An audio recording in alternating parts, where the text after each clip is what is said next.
So many of the staff then looked on themselves not just as teachers but as school masters, sort of developing the whole person.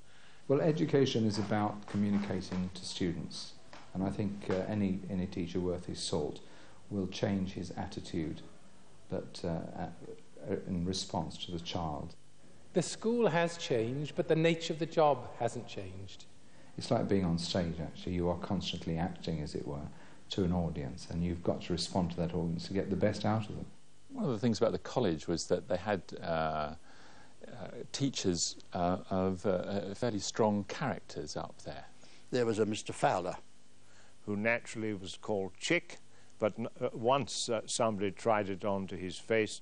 Eric Crane was in my class, and this short, rather than insignificant-looking teacher walked in and announced himself. "Good morning, my name is Fowler." Eric from the back row said, "Morning, Chick." But he never did it again. There were a lot of characters who'd sort of been involved in certainly the Second World War, and I think even in the First World War, who'd sort of gone into teaching. One particular gentleman, Colonel Finch, he was a lovely man.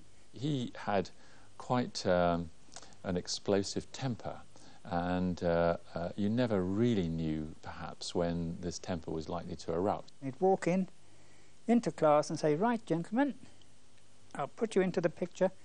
I've had hardly any sleep during the night.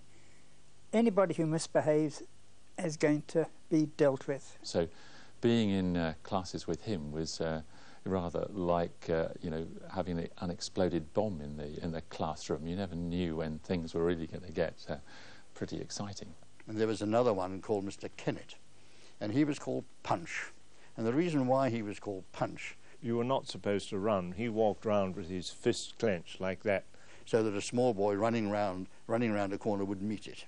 And if you ran into it, as you inevitably did, running round corners too fast, he just smiled blandly at you and said, "You know you're not supposed to run." Didn't punish you. You'd had enough with a bruised face.